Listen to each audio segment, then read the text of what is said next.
명절 잘 보내셨습니까? 다음 주 예배도 11시 예배만 드리겠습니다. 주일학교 또 청소년부 또 가급적이면 많이 모이지 마시고 꼭 필요한 것만 했으면 좋겠습니다. 이렇게 코로나가 많을 때 소망 갖는 거는 곧 끝날 것 같습니다. 빌 게이츠 말을 안 믿으려고 했더니 빌 게이츠 말이 맞아가네요. 3월 달에 끝날 것 같다고 빌 게이츠가 예언했었는데, 뭐 학자들도 지금 마지막 유행이 우세종이 오미크론 되면 독감으로 분류해서 이제 같이 나간다 하니까 2월 3월 달만 잘 버티면 함께 가야죠. 독감처럼. 그래서 그 전까지는 조금 교회도 조심하고 서로가 조심했으면 좋겠습니다. 좋은 날 올 겁니다. 아멘. 될 겁니다. 잘 참으시고 견디시기 바랍니다. 하나님 말씀 보겠습니다. 마태복음 5장 8절 말씀입니다.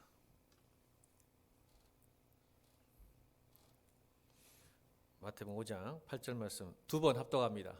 시작.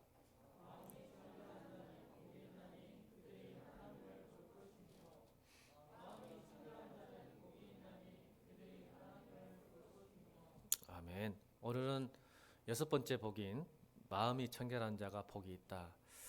원래 이거는 지금 이게 우리나라는 산문체로 이렇게 번역해서 좀 느낌이 안 오는데 사실 이게 운문체예요. 헬라어에는. 그러니까 이게 시적으로 아름답게 읽어야 되는데 산문으로 번역해서 느낌이 안 와요. 이게 48복은 시적인 표현입니다. 운문체입니다. 그래서 행복하여라 라고 먼저 선포되는 거죠. 행복해라. 행복한 자야, 행복하여라. 행복하여라. 행복해라, 행복한 자. 마음이 청결한 자는 왜냐하면 네가 하나님을 보기 때문이다 라고 이렇게 시적인 모든 그렇습니다. 행복하가 제일 먼저 와야 됩니다. 그래서 행복해라. 마음이 청결한 자여. 왜냐하면 네가 하나님을 보기 때문이다 라고 이렇게 얘기하는 겁니다. 오늘 류교 집사님이 잘 기도해 주셔서 감사하고, 제가 이 팔복을 선택하고 2020년 연 이유는 그리스도의 품격이죠. 그 다음에 우리가 빛과 소금이 뭔가를 잘 몰라서 많은 교회들이 오해를 한 것 같아서 품격이. 그래서 여러분, 교회가 힘이 커지고 건물이 화려질수록 세상은 교회를 등집니다. 이유가 있어요. 우리가 잘못 살았기 때문에 그렇죠.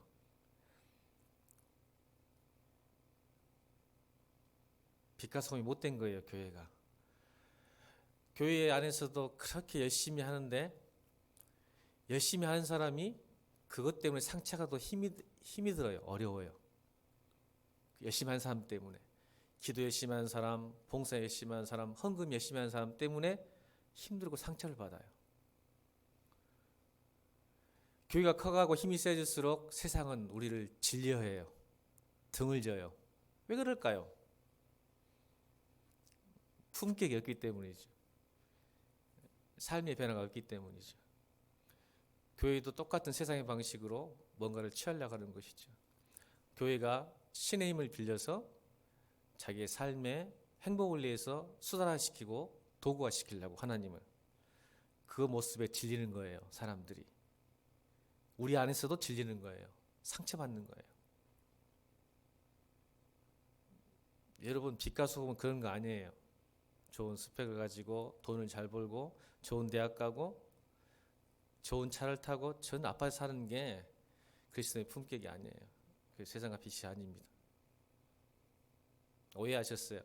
여러분, 그걸로 찾으려고 우리 교회 오셨으면 다른 교회 가시든지 다른 종교를 택하시기 바랍니다. 예수님 그런 분 아니에요. 제가 믿는 예수님 하나님은 그런 분 아닙니다.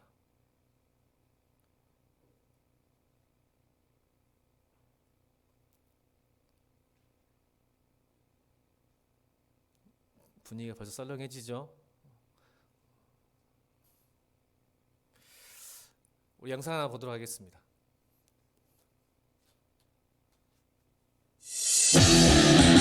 챔피언스리그 아틀레티코 마드리드 대 리버풀.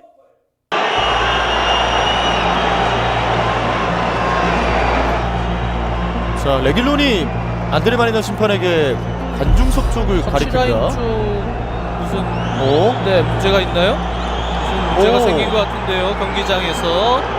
올 시즌 프리미어리그 단 1승도 챙기지 못한 뉴캐슬이 큰 힘을 얻고 오늘은 홈에서 토트넘을 상대합니다. 그렇습니다. 자, 생맥시마. 자, 측면 밀어주고 있습니다. 크로스 오! 올라갑니다. 들어왔어! 칼럼 윌슨 돌아왔습니다. 선제골을 기록합니다. 공을 세워놓는 레길론 가운데로 그렇죠. 연결됩니다. 슈팅! 또 레길론을 높은 위치로 올려놓기 때문에. 자, 뒷공간인데요. 케인의 올 시즌 프리미어리그 첫 번째 골입니다. 전반만 양팀 3골이 터지고 있고요. 이 뒤쪽에서 러닝 헤더 준비합니다. 페이크 이후의 움직임이 중요하겠죠. 네. 자, 레길론이 안드레 마리나 심판에게 관중석 쪽을 가리킵니다. 오, 네, 문제가 있나요? 문제가 오. 생긴 것 같은데요, 경기장에서. 캐슬 홈팀 관중 쪽인데요. 저기서 누가 사고가 좀 있었던 것 같은데요. 네. 오, 다이오가. 닥터. 오, 네. 이게 응급 자, 응급 상황인 것 같습니다. 상황인 것 같으니까 네. 지금 구단 쪽 닥터에게 아마 요청을 했나요? 네. 사람이 우선이니까요. 맞습니다. 일단은. 네. 우리 심각한 상황이 아니었으면 좋겠습니다. 추가 시간 7분이 주어졌고요. 안드레 마리나 심판이 안전 요원으로부터 상황을 듣고 있습니다. 네. 네. 지금은 경기를 속행할 수 없다는 판단인가요? 그대로 진행시킬 경우에 지금 저 해당 관중의 상태에 영향을 줄 수 있다고 지금 분명히 판단한 거겠죠. 그렇습니다. 네. 자, 그래서 선수들이 나오고 일단은 지금 있습니다. 다 경기가 지금 일시 중단이 돼 있어요. 네. 네. 이런 상황이 상당히 드문데요. 네. 네. 오늘 꽉 찬 홈팬들이 침착하게 기다려주고 있습니다. 선수들도 마찬가지고요. 맞습니다.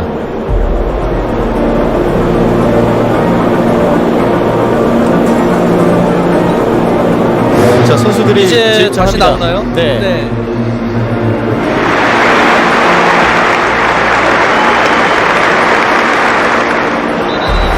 자, 레길론이 그래도 팬들과 네. 함께 박수를 유도하면서 응원의 이 메시지를 좀 전하고 있고요. 저런 플레이가 선수로서 존중받을 수 있는 플레이. 맞습니다. 네. 뭐 어떤 그 대단한 빅 경기라도 네, 사람의 생명보다 우선일 수는 없어요. 그렇습니다. 네. I think 3 points is always a moment to happiness, but for me, more important is the guy. Now they are telling me that the guy is okay, he's stable now, and it's a moment for happy now.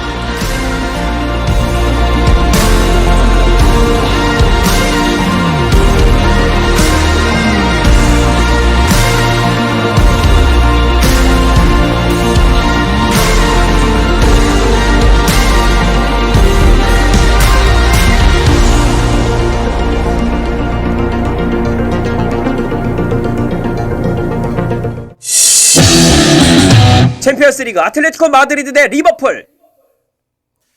이제 청결이라는 단어는 카타로스라는 헬라 단어입니다. 청결하다, 카타로스. 어디서 많이 들어본 것 같죠? 이 카타로스가 영어로 바뀝니다. 카타르시스로. 카타르시스 많이 들어보셨죠? 심리학과 상담학에서 카타르시스 이렇게 정의합니다. 마음과 정서에 쌓여있는 모든 중압감이나 상처 등을 깨끗이 제거하고 씻어버리는 것을 의미합니다. 다시 말하면 우리 마음이 본래 깨끗하지 못하다는 뜻입니다. 그래서 카타르시스, 정화하지 않으면, 청결하지 않으면 이게 쌓여서 화병이 생기고 우울증이 생기고 조울증이 생깁니다. 그래서 여러분 정화를 잘해야 돼요. 여러분 마음의 상처들, 때들, 분노들 이거 정화 안 시키면 여러분 자신이 죽습니다. 세상은 자꾸 여러분에게 압박을 주고 중압을 줄 거 아니에요. 여러분이 잘 정화시키지 않으면, 여러분 마음을 잘 다스리지 않으면, 그래서 성경은 뭐라 그러죠? 무릇 지킬 것 많은 것 중에 가장 잘 지켜야 하는 게 뭐예요? 여러분 마음이다 그래요. 잠언에. 왜요? 네 마음에서 생명이 나오기 때문이다. 여러분 마음을 지키지 않으면 여러분 죽습니다. 복 있는 사람은, 행복한 사람은 마음을 카타르시스, 정화, 청결한 사람이다. 우리 주님 아시는 거예요. 왜요? 외적인 조건으로는 우리 마음을 충족시킬 수 없기 때문에 그렇습니다. 외적인 변화로, 상황의 변화과 조건의 변화가 우리 마음을 변화시킬 수 없기 때문에 마음이 청결한 자는 복이 있나니 저가 하나님을 볼 것이라고 6번째 복으로 정의하고 계십니다. 우리 마음이 깨끗지 못한다는 것, 오늘 영상에서 봤잖아요. 마음이 깨끗한 사람이 보는 게 다릅니다. 대단한 품격이에요. 참 본받고 싶은 나라고 스포츠고 프로 선수고입니다. 그렇죠? 여러분 뉴캐슬 홈구장이에요. 3대1로 지고 있잖아요. 여러분 30분 동안 기다릴 수 있겠어요? 지금 토트넘에게 지고 있는데 토트넘 선수가 경기를 중단하는 시킨 거예요. 한 사람 심장마비로 쓰러져 있는데 저 영상을 보면서도 참 멋지다 싶은 품격이 있다고 생각이 뭔지 아세요? 카메라가 한 번도 그 쓰러진 사람을 비추지 않습니다. 나는 그걸 보면서 이게 선진국이구나. 이게 품격. 우리나라는 그냥 보여줬을 거예요. 그걸 누군가하고 쫙 찍으면서 쓰러져 있는 사람. 죄송합니다. 우리나라 좀 폄하한 것 같아서. 제가 느끼는 걸 다른 선수보다 또 하나 느낀 게 있었어요. 한 번도 카메라가 쓰러진 사람 안 비춰주더라고요. 그렇죠? 품격이에요. 이게 나라의 품격이고. 여러분 지고 있는데 우리나라 같았으면 난리 났을 거예요. 지고 있는데 시간을 멈추고 있는 거예요. 30분을 기다리고 나중에 선수들이 아니라 관중들이 전체 일어나서 기립박수 치잖아요. 선수에게. 놀랍게도 토트넘에 있는 닥터가 가서 또 뉴캐슬을 관중했는데 나중에 전에도 제가 이렇게 찾아보니까 검색을 해보니까 나중에 그걸 검색해봤어요. 했더니 그 신문에 나와 있더라고요. 그 토트넘의 원정 경기에 왔던 그 토트넘의 팬이 구했더라고요. 의사가 한 명 있었더라고요. 재밌죠? 뉴캐슬의 그 관중이 쓰러졌는데 토트넘 오늘 왔던 그 의사가 또 그 사람을 살렸더라고요. 이런 모습을 보면서 우리 품격이, 우리의 마음이 때로는 승리보다 성공보다 따라합시다. 때로는 우리 삶에서 성공보다 승리보다 더 중요한 게 있구나. 이게 그리스도인의 품격이에요. 저는 우리 예수 믿는 사람들이 그라운드, 필드, 치열한 승리와 성공의 삶, 어떤 삶에 대한 어떤 치열한 싸움과 경기 가운데서도 꼭 볼 수 있는 걸 보는 멋있는 그리스도인이 되기를 주님으로 축원합니다. 제가 그래서 이 영상을 띄운 거예요. 하나님이 얼마나 기뻐하시겠어요. 저걸 통해서 우리 주님을 보게 나가고 있습니다. 우리 마음들이 깨끗할 수 없다는 겁니다.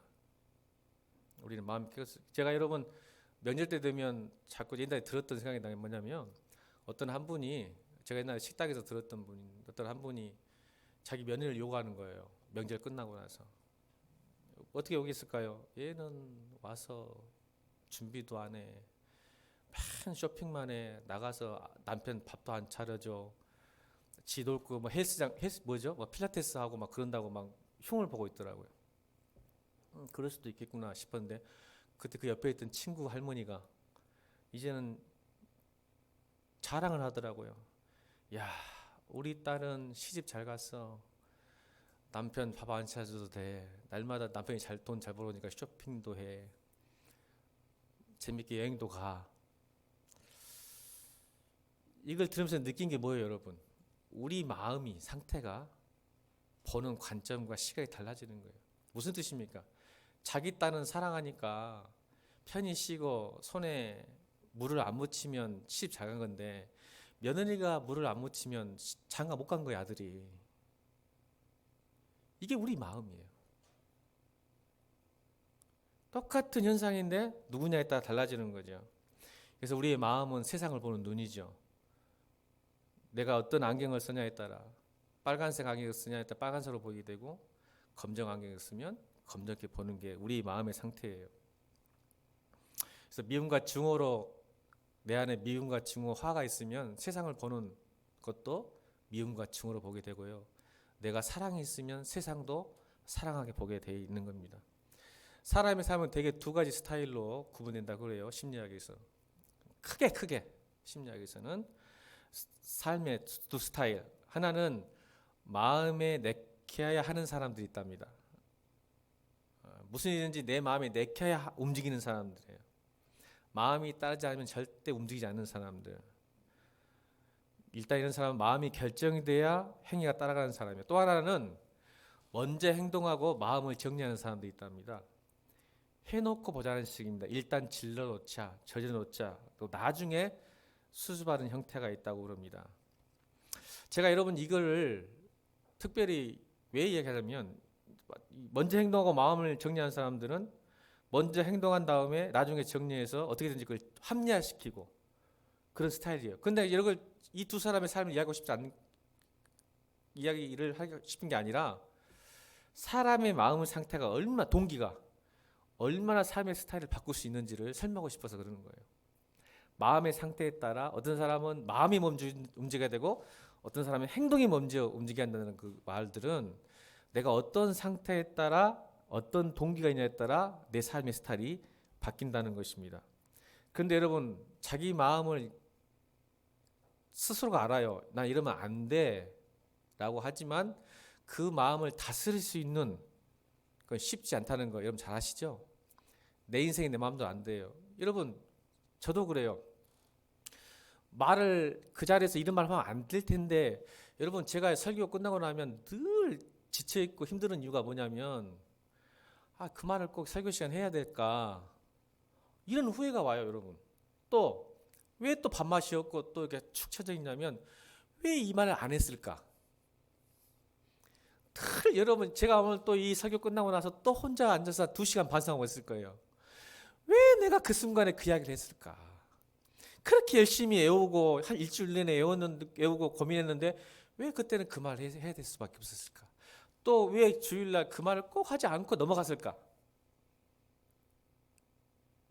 내 마음대로 안 돼요. 여러분, 마음을 정한다고 해서도. 그래서 여러분, 무릇 지킬 만한 것 중에 더욱 내 마음을 지켜라. 생명의 근원이 여기서 나오기 때문이라고 우리 주님은 우리에게 말씀하신 것 같습니다.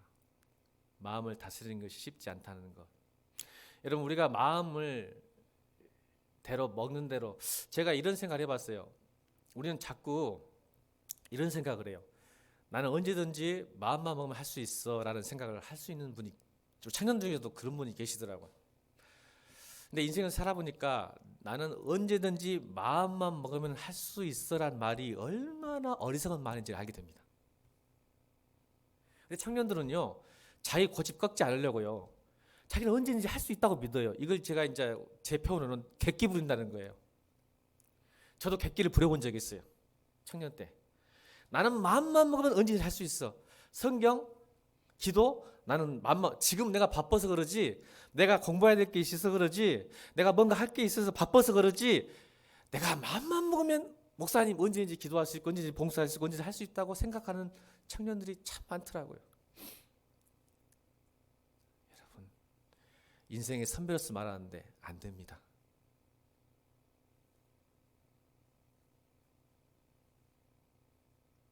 지금은 아닙니다, 목사님. 지금 이럴 때가 아니에요. 제가 지금 이럴 때가 아니고 바쁘고 뭐 해야 할 때인데, 목사님 좀만 기다려주세요. 내가 마음만 먹으면 할 수 있어요. 여러분, 그런 기회조차도 오지 않을 수도 있습니다. 여러분,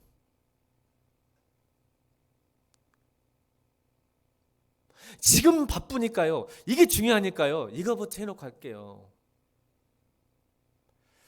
여러분, 좋은 아빠가 되고 싶은 마음 있을까 없을까요? 제가 깨달은 게 하나 있어요. 아이들 키우면서 우리 집사람이, 아내가 얘들이 잔소리를 그렇게 열심히 해요. 항해, 애들한테, 건 원숭이한테 막 항해. 그럼 내가 딱 보니까 목이 타네. 내가 지금 내 안 좋은 모습 보여줘야 되니까. 내가 딱 밖에 사역하다가 오면 얘들이 안 변해. 잔소리를 한다고 해서 애들이 변하면 좋을 텐데 오히려 얘들이 화를 내더라고, 엄마한테.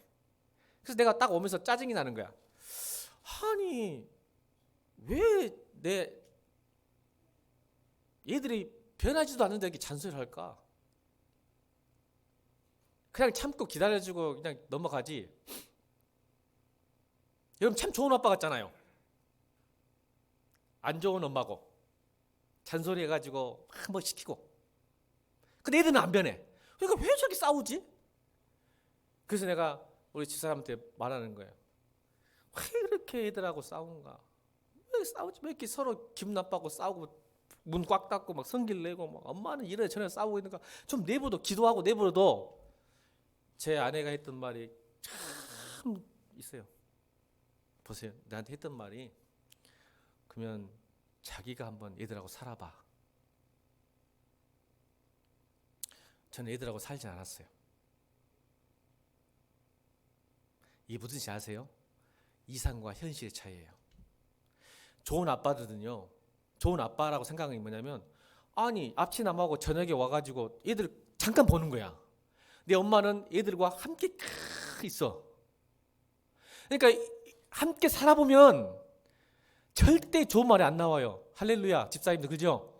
여집사님들 할렐루야죠. 아빠들은 밖에 나가서 일하다가 와오니까 애들이 이뻐 그냥. 근데 한번 일주일만 살아봐. 아마 저는 팰 것 같아. 그거를 이리 와. 말을 못하고 화가 나니까 패볼 것 같아. 진짜 해봤더니 화가.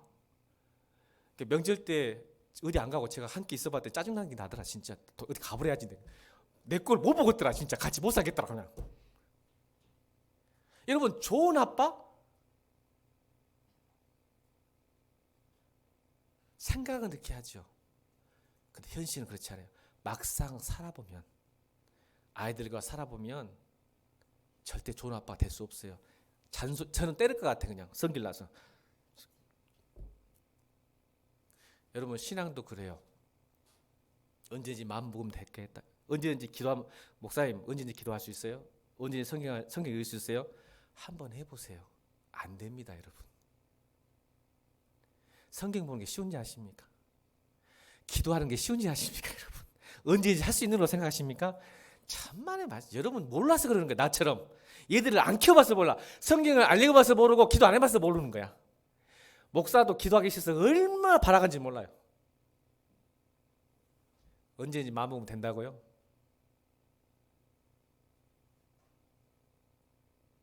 저는 좋은 아빠가 아니에요. 나쁜 아빠예요. 그냥 집에 나갔다가 들어와서 애들만 보고 1시간, 2시간 보면서 아이고 이쁘구나. 아니 어제 또 건너 보니까 오져 죽겠더라고. 키 크고 이 새끼 맨날 팬티만 입고 다녀. 아이고 막 근육이 막 와가지고 아 멋져. 진짜 내 아들이지만 멋지고 키 크고. 이야 어떤 여자를 만나고 그 여자가 행복하겠다 막 속으로. 근데 같이 살면 같이 있어보면 화가 날 것 같아요. 제 마음이 이래요. 마음.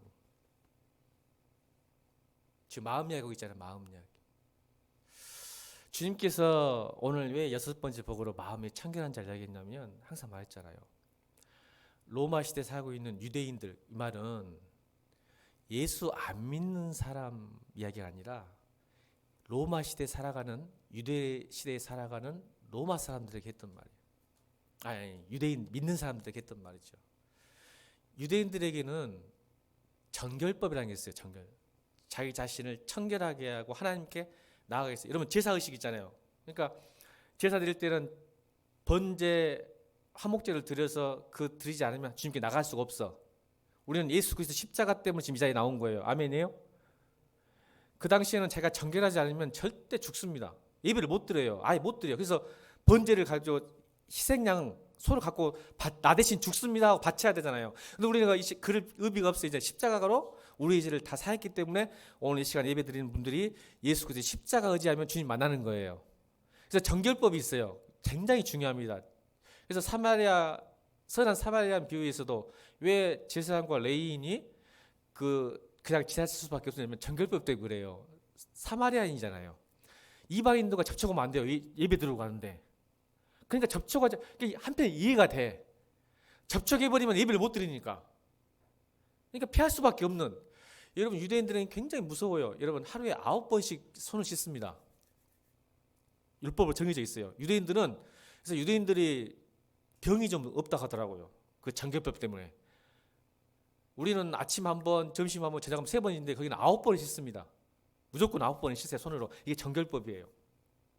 그리고 밥을 먹기 전에 정결하게 하는 법을 27가지가 있습니다. 법이 27. 이렇게 무서운 사람들이에요, 정결법에 대해서. 그 정결법을 향한 예수님의 마음, 지금 복음 선포예요. 너희들이 손을 씻는다 해서 외적으로 예배하고 제사하고 무슨 뭐 율법적으로 한다 해서 마음이 정결해지는 게 아니다. 이걸 말씀하고 싶으신 거죠. 진짜 마음이 정결해지는 게 뭐인가를 설명하고 싶은 거예요. 그래야 네가 하나님을 만날 수 있다. 여러분 오늘 예배 가운데 주님을 만날 수 있는 방법이 뭔지 아세요? 우리 청년들 그래요. 엊그저께도 어떤 청년이 전화 와서 목사님 어떤 사람은 기도하면 주님 인도함을 받는다고 그러고 주님을 뜻을 안다 하는데 저는 아무리 기도해도 주님 뜻이 뭔지도 모르겠고 인도하는 그렇게 상담 전화 왔어요. 엊그저께. 어떤 사람은 기도하면 주님 만나고 뜻을 알고 인도하심을 받는데 나는 기도해도 안 됩니다. 그래서 내가 뭐라 했을까요? 전화 통해서 오늘 주일 설교 잘 들으면 너 분명히 주님 만난다. 잘 들어라. 오늘 그 설교가 그 설교다. 제 설교 여러분 호수가 산을 품는 이유 제가 옛날 시 한 편 보여드렸죠. 호수가 산을 품는 이유가 뭐라겠어요? 호수가 넓기 때문입니까? 호수가 깊기 때문입니까? 믿음이 커야 됩니까? 믿음이 깊어야 됩니까? 호수가 맑아야 산을 품죠. 깊이와 넓이가 믿음은 깊이와 넓임이 아니라 믿음은 깨끗함이에요. 여러분 작은 웅덩이도 달을 품습니다. 아멘. 하나님을 품는 것은 믿음이 크고 깊은 게 중요한 게 아니야. 달을 품을 수 있는 것, 하나님을 품을 수 있는 것, 볼 수 있는 것은 작은 웅덩이여도 맑으면 됩니다. 그건 달을 품을 수 있고 산을 품을 수 있는 거예요. 여러분 내 마음에 있는 죄악을 씻어내야죠. 여러분 예수님이 첫 번째 수업에 팔복이라 했죠. 그럼 예수님의 마지막 수업은 뭘까요? 여러분 기가 막힙니다.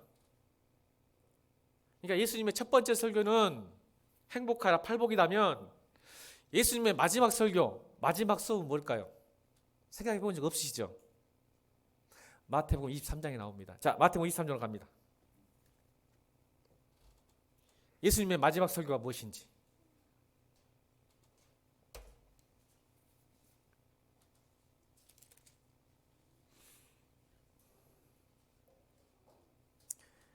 (13절입니다) 13절 시작.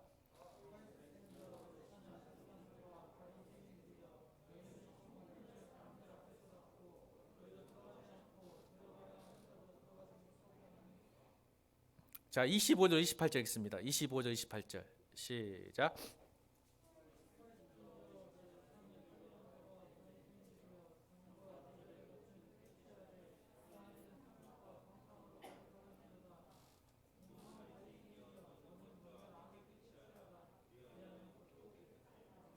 예, 성경 구절 띄워주세요. 제가 안 띄워놨어요? 안 띄워놨구나. 23절 있었어. 자, 마태복음 23장에 예수님의 마지막 설교가 뭔지 아세요? 첫 번째 설교, 첫 수업은 복에 대해서 설명했는데 예수님의 마지막 설교는 화에 대해서 설교했습니다. 화. 복과 화로 끊으셨어요. 복으로 시작했다가 화로 끊으셨습니다. 이게 7화라 그래요. 7개의 화. 팔복이 있는 방면에 7개의 화도 있다.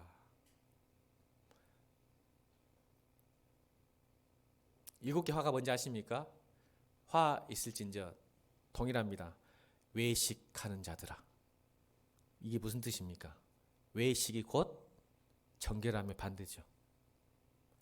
그래서 여러분 제가 야고보서 연결됐다 했죠. 팔복이. 자, 야고보서 4장 8절 읽겠습니다. 자, 같이 읽습니다. 야고보서 4장 8절 시작.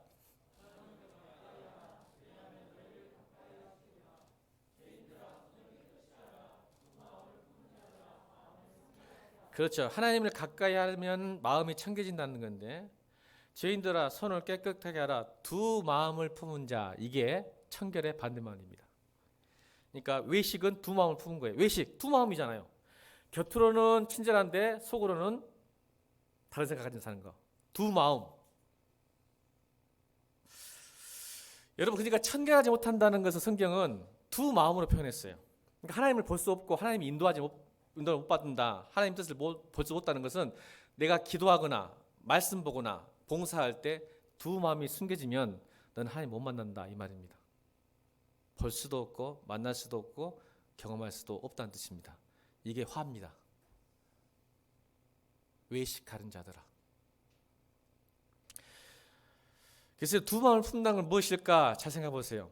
사실은 하나님을 향하는 마음들이 다른 것으로 마음이 분산돼 더블 포커스가 된 거죠. 싱글 포커스가 아니라 더블 포커스가 된 거예요. 사실 교회 다니면서도, 하나님 믿으면서도. 쉽게 말하면 여러분, 물질과 명예와 정욕들, 하나님을 믿는데 또 하나의 마음이 안 믿는 거 아니에요. 믿는데 그 믿음이 분산돼 있어. 왜 사람들이 우상을 섬기고 점을 볼까요? 지금 점 때문에 문제가 있고 지금 대선 주자도 그것 때문에 많이 곤란함을 당하고 있는데 왜 사람들은 이렇게 우상을 섬기고 점을 볼까요? 자기 자신을 위한 겁니다, 여러분.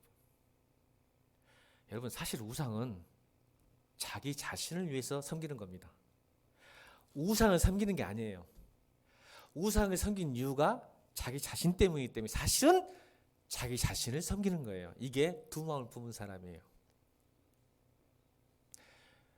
자, 그래서 예수님께서 그 화를 말씀하시면서 23장 3절을 보면 두 마음이 뭔가를 정확히 설명하셨어요. 23장 3절. 그러므로 무엇이든지 그들이 말하는 바를 행하고 지키되 그들이 행하는 행위는 본받지 말라. 그들은 말만 하고 행하지 아니한다.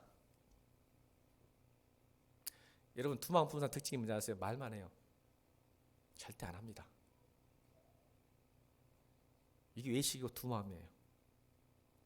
또 예수님이 뭐라고 하셨냐면 5절, 24장 5절, 두 마음이 뭐냐? 5절. 그들의 모든 행위를 사람에게 보이고자 하니, 사람에게 보이려고 기도하고 사람에게 보이려고 뭣도 하고 사람에게 보이려고, 이 말은 사람에게 인정받으려고 하는 것. 하나님을 기쁘시게 하는 것보다, 하나님께 인정받기보다 사람을 기쁘게 하고 사람에게 인정받으려는 그 마음이 두 마음이다. 이 말은 청결하지 못한 마음이다. 그러니까 하나님께 가까이 할 수도 없고 하나님이 인도할 수도 받을 수도 없고 보함도 받을 수 없다. 이 말을 말하고 있는 겁니다. 결국 저는 이렇게 생각해요. 야고보서 4장 그 두 마음이라는 표현을 전체적으로 표현하면 4장은요 교만이에요. 자신을 높이기 위해서 하나님을 도구화시키고 수단화시키는 거죠. 그래서 바리새인들 특징이 뭐예요? 사람들 보는 곳에서 기도합니다.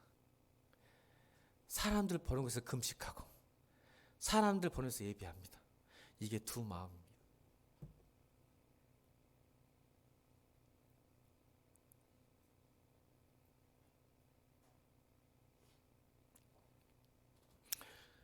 여러분, 외적인 변화로 내면을 변화시키지 못한다고 했어요. 분명히 내적인 변화가 있어야 외적인 변화가 되는 것입니다. 그래서 마음이 청결해야 된다고 말씀하셨죠. 여러분, 마음이 청결해지려면 어떻게 될까요? 그러면 제가 육복이 어떻게 연결되어 있다고 했어요? 팔복은 비워야 채워진다고 했잖아요. 결국 뭘 비우라는 뜻일까요? 일복부터 사복. 일복과 사복의 가장 핵심은 자기를 비워야 되는 거예요. 자기를 부인하고 자기 자아를 죽이는 것이 비움이에요. 그게 진짜 복이다. 그러면 5복부터 8복까지 너의 자기 자가와 자기 욕심과 자기 의를 버리면 하나님의 의로 채워주겠다. 이게 팔복의 전체적인 구조라면 마음이 청결할 수 있는 방법이 뭐예요? 비웠잖아. 비운 사람에게 주신다고 했잖아. 마음이 청결해지려면 뭐 해야 돼요? 이복. 애통하는 자는 복이 있나니? 애통해야 돼요.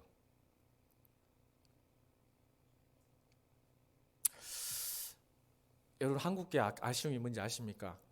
늘 재미만 찾습니다. 교회에서. 회개가 없어요.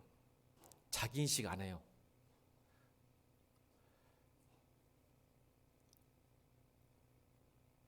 자기는 잘하고 있는 것처럼 꾸미고 속입니다. 물론 자기도 몰라요. 자기 스스로도 속이고 있기 때문에 그렇습니다.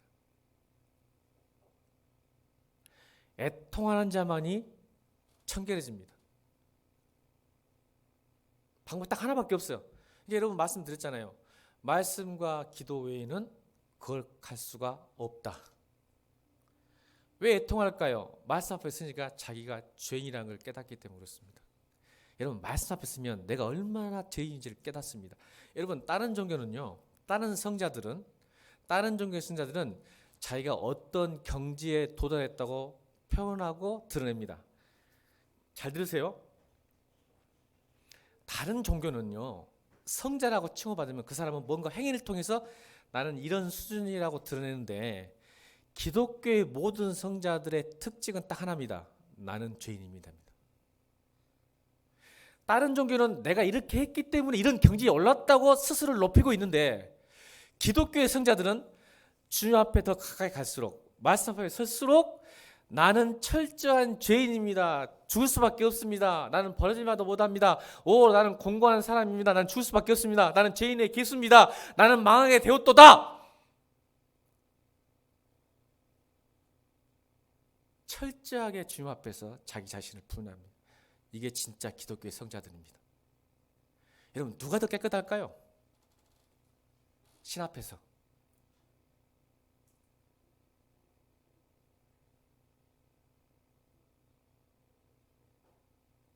여러분 그 문제들, 여러분 하나님께서 우리를 끈질기게 사랑하신 이유가 뭔지 아십니까? 끈질기게 예수님이 사랑이 뭔지 아시죠? 왜 끈질기게 우리를 사랑하시는 것 같습니까? 사랑이 뭔지 아세요 여러분? 여러분 사랑, 옆에 사람 인사합시다. 너는 사랑이 뭔지 몰라. 너는 예수님의 사랑이 뭔지 몰라. 여러분 예수의 사랑이 뭔지 아세요? 예수의 사랑이 날 사랑하면 잘되게 하는 것, 기쁘고 평안하게 하는 것, 맞아요. 그거 없다고 말할 수는 없어요. 저도 그걸 갈구하니까. 주님을 나를 사랑한다고 느낀다. 주님 나에게 잘 대해 주셔야 돼요. 주님 나를 사랑하구나. 그날은 그렇게 생각하지 않아요. 주님의 끈질긴 사랑은 저는 이렇게 생각합니다.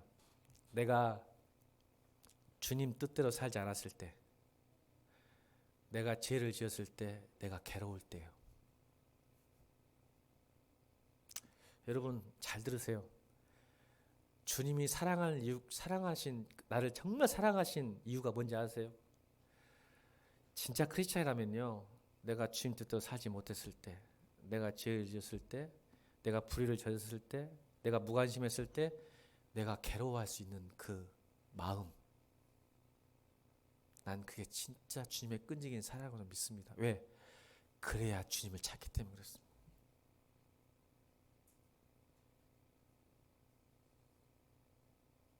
그래야 주님을 만나고 싶기 때문에 그렇습니다. 그런 갈등과 아픔이 있어야 주님 의지하기 때문에 그렇습니다.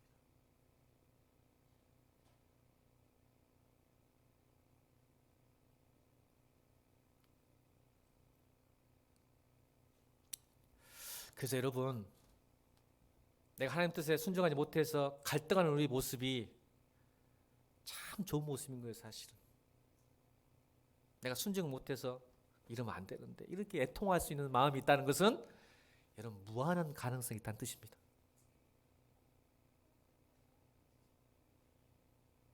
왜요? 하나님을 만날 수 있는 준비가 되어 있는 사람입니다. 그래서 여러분 그리스도인의 행복은, 따라합시다. 그리스도인의 행복은 의를 쌓아가는 과정이 아니라 죄를 깨달아가는 과정입니다. 그 다음부터 하나님이 채워주십니다. 여러분, 신앙생활은 의를 쌓는 과정이 아니에요. 지혜를 깨닫는 과정이에요. 얼마나 내가 이런 게 신앙이 좋다는 것은, 깊다는 것은 내가 하나님 앞에서 얼마나 철저한 죄인인 것을 깨닫는 거예요. 그래야 주님을 볼 수 있기 때문에 그렇습니다. 그게 마음이 청결한 사람이기 때문에 그렇습니다. 그래야 주님이 만나주시기 때문에 그렇습니다.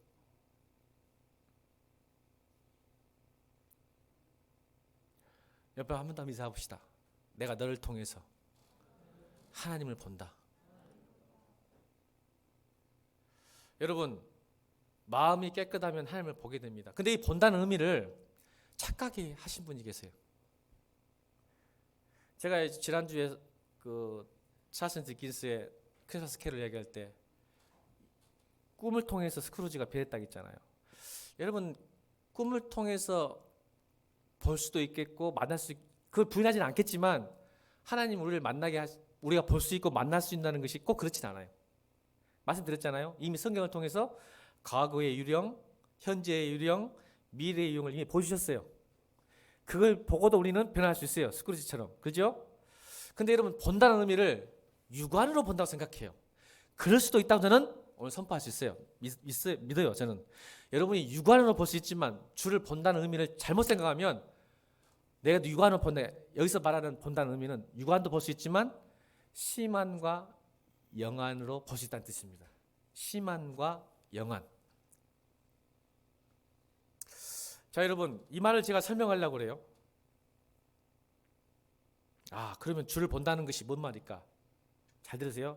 심안으로 보는 걸 먼저 가르쳐드릴게요. 예를 들어볼게요. 저는 성경에 많은 예가 있어요. 주님을 본 사람들. 직접 본 사람 한 사람도 없어요. 네, 본 사람 있는데 무슨가요? 욥이 봤다 그러잖아요. 여러분 이거 큐티했죠? 욥이 왜 봤어요? 본 적 없어요. 근데 내가 이제 주를 귀로만 들었사오나 주를 봅니다 해서 진짜 주님을 본 것 같아요. 하나님을 못 봤어요. 이 봤다는 의미는 뭐였냐면 여러분 여기서 키워드를 찾아야 돼요. 욥기서 27장 6절 보면 제가 읽어드릴게요. 욥기서 27장 6절 보면 내가 내 의를 굳게 잡고 놓지 아니하리니 일평생 내 마음이 나를 책망치 아니하리라. 다시요. 내가 내 의를 굳게 잡고 놓지 아니하리니 일평생 내 마음이 나를 책망치 아니하리라. 무서운 말을 합니다. 욥이. 무슨 말이냐면 욥은 철저하게 하나님 사랑하는 사람이에요. 맞죠? 하나님도 인정했어요. 이렇게 경건한 사람 못 봤다. 그러니까 내가 내 의를 굳게 잡고 놓지 않겠다. 일평생 내 마음이, 그러니까 자기 행위로 내 마음으로는 책망받을 게 없다고 생각하는 사람이었어. 잘 들으세요. 근데 하나님 그걸 깨죠. 고난을 통해서. 하나님 주신 거 아니에요. 고난을 통해서 자기 의가 깨지기 시작합니다. 그래서 여러분 나중에 욥기서에 나오죠. 내가 내 손으로 내 입을 하나노니, 이 말이에요. 이 말입니다. 내 주둥아리를 치고 싶다고 회개할 때. 주님 모르는 거였어요. 욥도.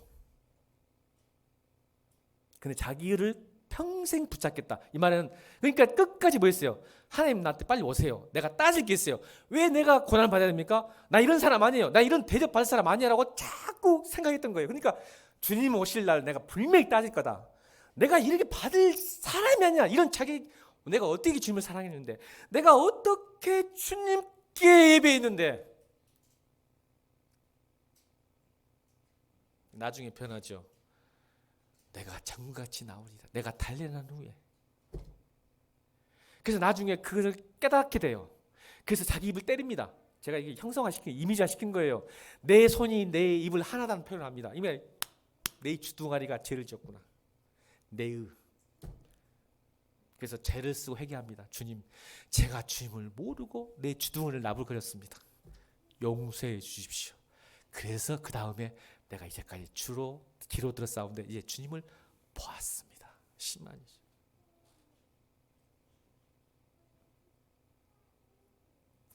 여러분, 욥의 경건과 신앙 우리가 따라볼 수 있을까요, 여러분? 완전한 의인이 3명이십니다. 구약에. 아시죠? 노아와 욥과 다니엘. 근데도 하나님을 볼 수가 없었어요. 뭐 때문에? 자기 의 때문에. 내가 잘했대요. 지금까지 신앙생활. 그 말이에요. 27장 6절이. 여러분 집에서 꼭 묵상해 보세요. 욥기 27장 6절. 내 의를 놓지 않겠다. 일평생 내 마음에 자책하지 않겠다는 말입니다. 나 이만큼 했으면 하나님도 인정해야 돼. 이렇게 말하고 있는 거예요. 그것을 깨고 싶은 거예요. 하나님께서는.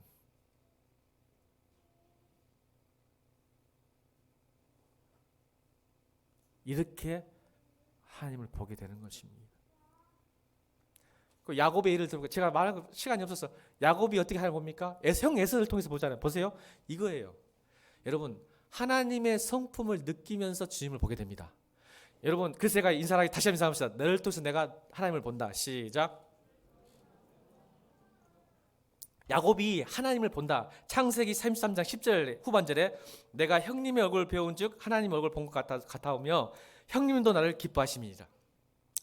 에서는 원수였어요. 형이 나를 죽일 수밖에 없는 상황이었어.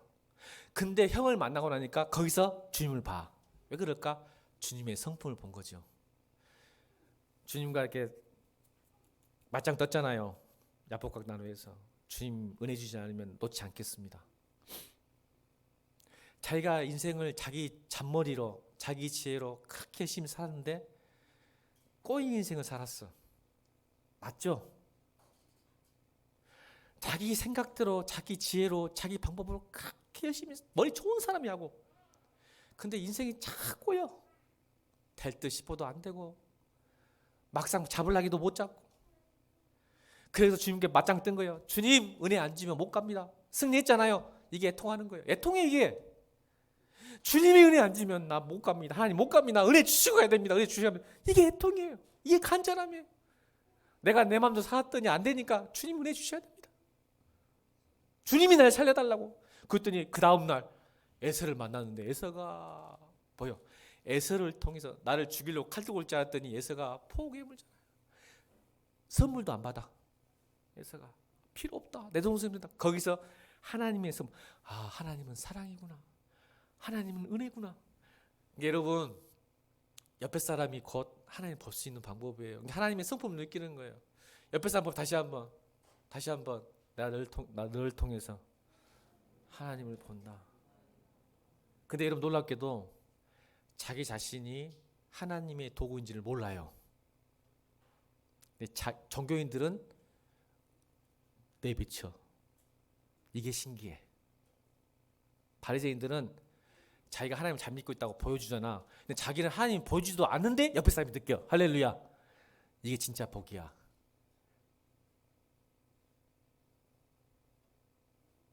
그러니까 나는 가만히 있는데 여러분들이 목사님한테 하나님을 보는 거야. 나는 또 여러분을 보고 여러분 진짜예요. 저는 딱 보면 여러분 보면 야, 제 눈빛이 달라지는지 아십니까? 여러분 성경 공부할 때 하나님이 보여요. 그 청년에게.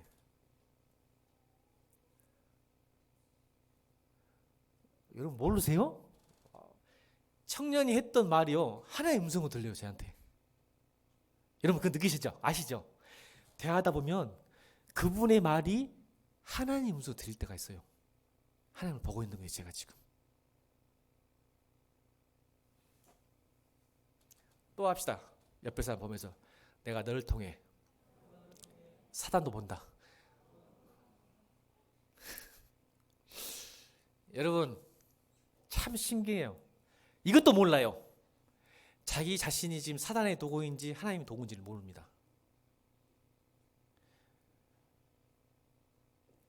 베드로가요. 보세요. 베드로가 마태복음 16장에 보면 베드로가 예수님이 그래요. 야, 나 이제 죽어야 되거든. 그랬더니 베드로가 성기를 내면서 안 됩니다. 우리 주님 그런 절대로 그런 일 있으면 안 됩니다. 우리 주님은 사셔야 됩니다. 어떤 분이든 안 됩니다. 아니야, 나 지금 고난 받아야 돼. 이제 예루살렘 가서 죽어야 되니까 막 손절 안 된다. 했더니 주님께서 뭐라 하시죠? 사단아, 내 뒤로 물러가라. 너는 지금 하나님이 하는 게 아니라 사단의 일을 하고 있다. 베드로가 했던 말이 자기가 뭔지를 몰라 지금. 그래서 사단아 물러가라 그래.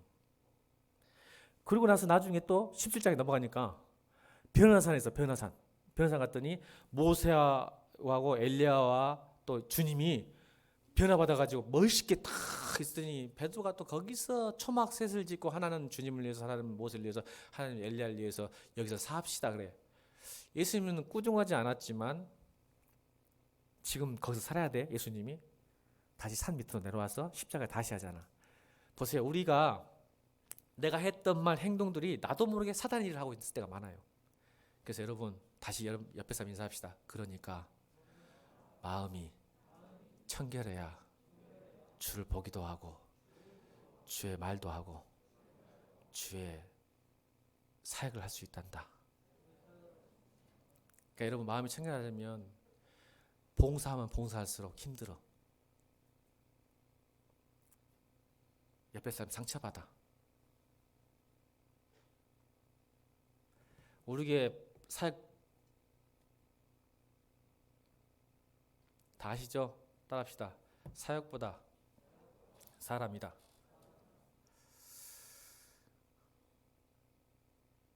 여러분 마음이 청결하지 않으면 숨은 의도가, 숨은 동기가 있으면 사역을 하든 봉사를 하든 반드시 문제가 생깁니다.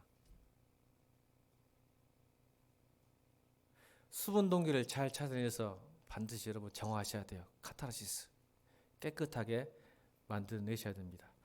여러분 끝으로 주를 본다는 의미 하고 마치려고 합니다. 아까 성품, 또 여러 사람을 통해서 또 자기를 깨지면서 주님 볼 수 있다 했는데, 마지막으로 하나 더 본다는 의미, 마음이 깨끗한지만 보는 거예요. 무조건 보는 게 아니에요. 기도한다고 해서 잘 들으셔야 돼요. 여러분 오늘 말씀을 두 마음을 제거해야 돼요. 여러분 숨은 동기를 찾아서 십자가 못 박아야 돼야 주님을 볼 수 있어. 성품을 통해서든 사람을 통해서든 영안을 보든 신만을 통해서든 볼 수 있는데, 마지막 중요한 거 이제 본다는 의미 설명합니다. 여러분 두 마음을 깨잖아요. 하나님은 이렇게 인도하십니다. 여러분 청년들이 참 미래가 두려워요. 내일이 두렵죠. 코로나 시대도 두렵죠. 그러면 주님을 보고 싶어 해요. 알고 싶어 해요. 그죠? 그렇다면 여러분 하민이 주님이 너의 인생을 다 보여주시면 너 행복하고 오늘 팔복처럼 살 수 있을 것 같아? 다 보여주시면, 주님이 보여주시면, 이 말은 이게 두 마음이야. 하민아,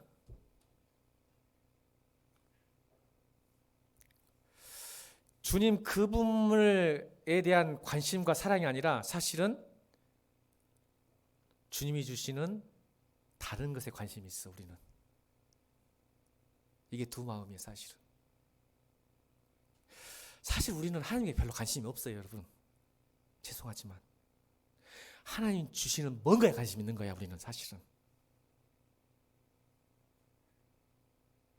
이게 두 마음이에요. 사실은 하나님 그분에 관심을 가져야 되는데 하나님이 주시는 뭔가에 관심이 많아. 사실은 그것 때문에 두 마음이 생긴 거야. 승주야, 자 데이트하는 청년 여러분, 부부간에 우리 윤선 집사님 또 뒤에 있으니까, 윤 집사님, 진권 집사님이 두 마음을 품었어. 오 주먹 쥐는데 주먹 이 새끼 봐라 하면서 방금 주먹 쥐었어. 잘 봐요. 진권 집사님이 윤선 집사님 그 자체에 보고 사랑해야 되는데, 윤선 집사님의 돈 때문에, 돈도 없는 것 같으니까 빼자, 미모 때문에 사랑한다면 어제 기분이 좋을 것 같아, 안 좋을 것 같아? 나 같으면 기분 나쁠 것 같은데. 조건 때문에 저 남자와 여자를 좋아한다면 상대방이 좋을까 안 좋을까요? 기분이. 근데 조건은 언제 바뀌거든요.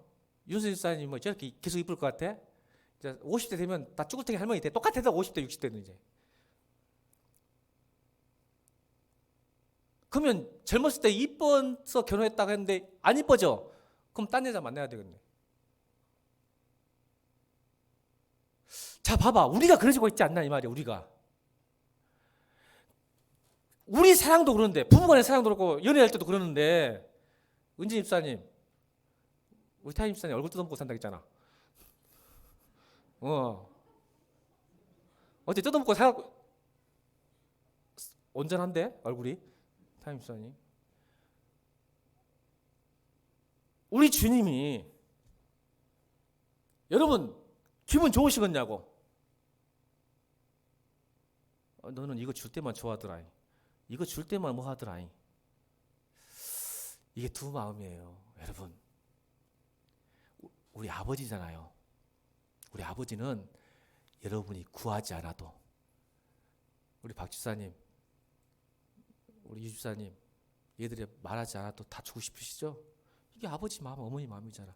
이게 그런 거 구하지 말고. 아멘. 성경에 나오다 마태복음 6장에 우리 아버지는 네가 뭐가 필요한지 다 안다니까.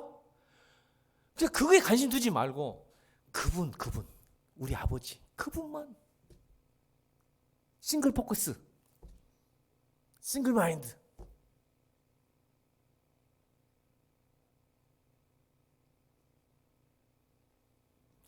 다시요. 주님 보는 방법 본다니까 다 같이 주는 거 아니야. 자, 시편 119편 이거 하고 마칠게요. 시편 119편 105절 106절 세 가지 설명했어요. 오늘 주를 본다는 거 뭔지 읽습니다. 시작.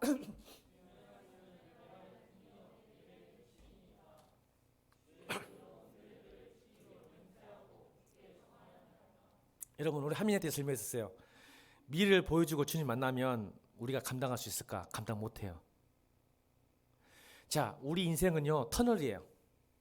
어두컴컴해. 내일을 모르잖아. 오늘 한 시간 일을 몰라. 캄캄해. 근데 터널 끝에 빛이 있어. 오늘 읽었잖아. 자, 주의 말씀은 내 발의 등이요 내 길에 빛이네. 빛이란 단어가, 자, 내 길의 끝은 빛이 있어. 그러니까 여러분 아무리 어두워도 여러분 인생은 빛이야. 아멘. 소망이야. 그러니까 어두운 터널 속에 있어. 내일을 몰라. 그런데 저길 보니까 빛이 있어서 나갈 수는 있구나. 이게 소망이라 그래. 빛. 근데 등은 어디 있어? 터널 속에 있는 등은 어디 있냐고. 안 읽을 거예요? 자, 요거죠. 시작. 빛 대신 예수 그리스도는 우리 인생의 제일 끝에서 빛으로 계셨기 때문에 이 터널에 살지만 반드시 나는 저 터널 벗어날 수 있다는 소망이 있어. 아멘이죠. 그런데 터널 안에서는 주를 만난다는 거 볼 수 있다는 건 뭐예요? 등이요.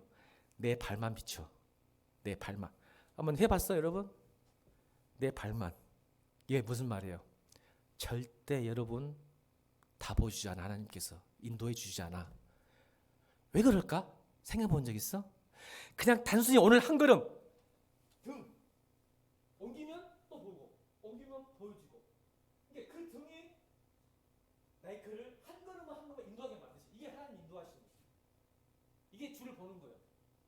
절대 멀리 안 보이죠. 하이빔 켜가지고 앞을 안 보이죠. 왜 그럴까? 간단해. 여러분, 만약 여러분 일어나지도 않는 고난과 대적과 힘듦과 상처가 있는 걸 보여주면 여러분 오늘 현재는 어떻게 살래? 미안한 이야기할게. 믿음 제일 좋은 사람 우리 경원이 1년 뒤에 이러면 또 효정이 죽어본 거 아니야?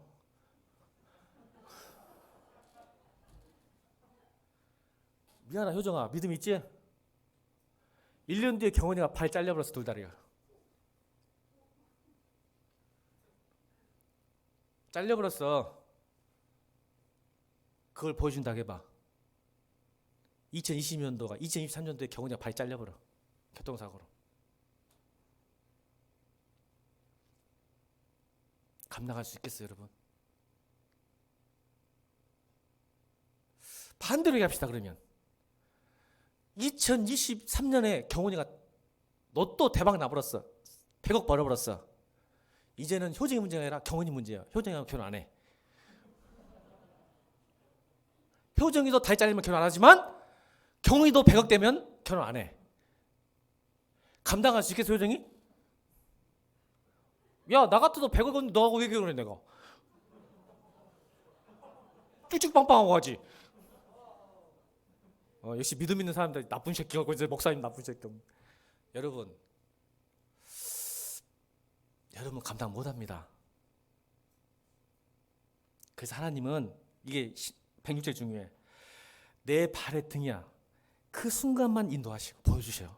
만나는 거. 그리고는 대신 우리가 할 거는 106절 주의 의로운 길에 말씀이 말씀을 지키고 맹세하고 굳게 그러니까 나는 말씀에 따라 살겠습니다 하면 하나님이 여러분 음침한 골짜기, 깊은 수렁, 웅덩이 다 피하게 만들어 주십니다.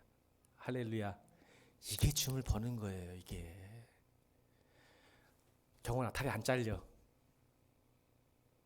로또 당첨될 일도 없지만 안 잘려. 왜냐하면 그 발걸음을 주님께 피하게 만들어. 근데 우리는 그걸 보게 되면 밀 겁먹어. 끝나버려 여러분 인생. 그래서 안 보여주는 거야 주님께서. 그러니까 오늘 하루를 한 걸음 주의 말씀에 의지해서 등에 비서 한 걸음 한 걸음 걸으면 절대로 실패 안 합니다. 이게 주를 보는 거예요. 근데 마음이 청결해야 돼요. 그러니까 오늘도 모르는 거야. 오늘 기도했는데 오늘도 못 이기고 또 실수하고 죄를 짓는 거예요.